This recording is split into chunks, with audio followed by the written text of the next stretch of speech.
Now, you will have heard about this before, the events pilot that's happening nationwide. Liverpool, of course, is a big part of that. We've got some events planned, lined up, and you could be part of history. Director of Culture Liverpool, Claire McColgan. I've just robbed your line then, you told me off camera. But it's so true, isn't it? Yeah. People come into these events. It's a world first. It is a world first. I mean, as a country, we've never opened up night time. So over the last year and a half, we've not opened up the nighttime economy. We've never tried it. So loads of places opened and they shut, didn't they, before Christmas. This is the first time we'll be opening a sector that has been absolutely decimated throughout this. But we are creating history in this city. We've got that moment, which we do all the time, don't we? But we've got that moment to create history and people to go and be the first people in a nightclub in the whole of the country without social distancing, having taken a lateral flow test, but without social distancing, back to how it was. And that's really exciting, and it's the right for the city to do that, I think. We are Event City, and I know that, you know that. Yeah. People who come to the events here know that. Just explain to anyone watching why Liverpool was chosen and why you put the case forward to be chosen. The reason why we did it was because there's a couple of things. One, we did the mass testing pilot in November, which was really successful, and Liverpool people completely embraced it, and we got the rates down, and the rates went down, and we were out of tier 3 into tier 2. You know, so we did all that, really brilliant. We also run great events in this city, but one of the biggest reasons is that in Liverpool, bizarrely, 48% of our economy, our business rates, comes from the visitor economy sector. So if we can't get that nighttime economy opened up, that's quite tough for here. So that's jobs, that's everyone who's associated with that. So it's not just the people who the 200 people who Circus employ, for example. It's the beauticians, it's the hairdressers, it's the shops that people go and buy their clothes in, it's the taxi drivers, it's the restaurant you go to before. It's all of those things that have got a massive knock-on effect.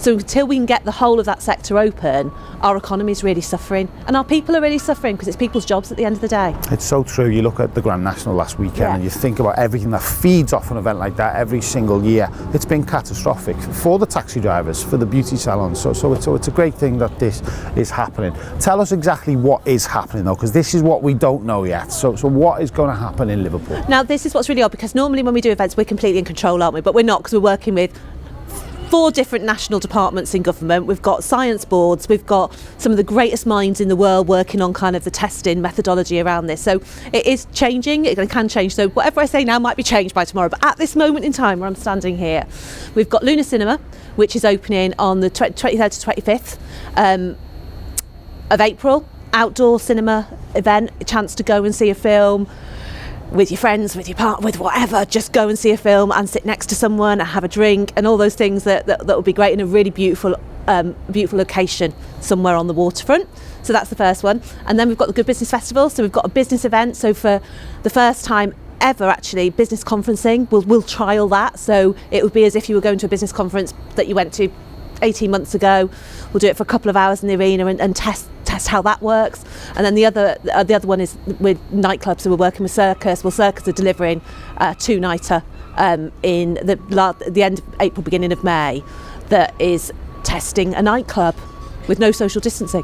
So when we say no social distancing, this is no face coverings. The distance rules are out the window. Yep. You know, we're distanced right now. We won't have to do that. What else will be different to what we've kind of got used to? Well, you're part of a scientific experiment, really. You know, these are science. It's been led by science. So it's been led by science so that people can collect the data from that event and get the bigger sector open. So if you're going, kind of what you've got to commit to is having a lateral flow test. That's it, a lateral flow test with your ticket. And if that's negative, you're good to go. And then what we're asking you to do is do a PCR test, which we'll send to you afterwards, to make sure that we get the data collected so that everyone can then benefit from what you've done as a punter to go into Circus. So as someone who's going to that event, you're not just going to have a great time, you're going to change the world, really, for that part of the economy. And that's what a brilliant thing to be part of. So we are hoping that people will go into it with really open hearts, you know, do their lateral flow, but actually do the follow-up test, which in some ways is more important because that tests the whole thing, really. Okay, so if you want to be involved in this, you really have got to play your part, but you're going to get something great out of it as well. You get a ticket to an open air cinema. If you're into business and business conferences, you get that, and also a clubbing night like no other. Do we know about tickets yet, Claire, and how we can get our hands on That's all being developed over the next couple of days, so we'll be able to release that in the next couple of days because there's still lots of conversations going around this, and there's lots of other events around the country, but Liverpool is doing, I think, probably about a quarter or a third of those events. So there's a big kind of concentration here on them. But bear in mind, you know, people might be going, oh, but there's so many scientists involved in this. There's scientists from Loughborough University, Edinburgh University, and of course our very own Liverpool University, who've led on all of this. There is varying different health professionals, including our very own Director of Public Health here. It's been a really interesting experience because normally we're just worried about the weather.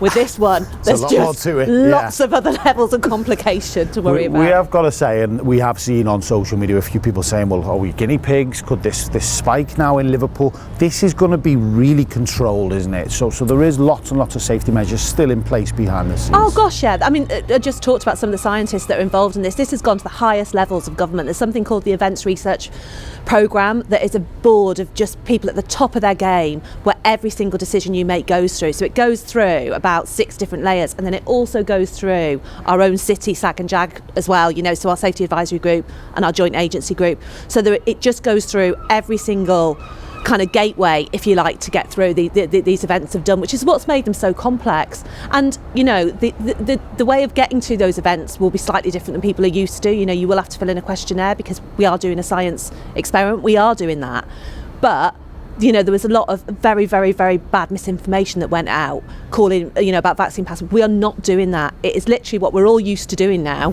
Yeah. It's a lateral flow test, and that's it. But you are playing your part. You are playing your part in opening up something that, you know, you've missed, and that's just fantastic for people who are doing that, and hopefully having a really good time as well, because all the normal things that happen in those venues will still be happening.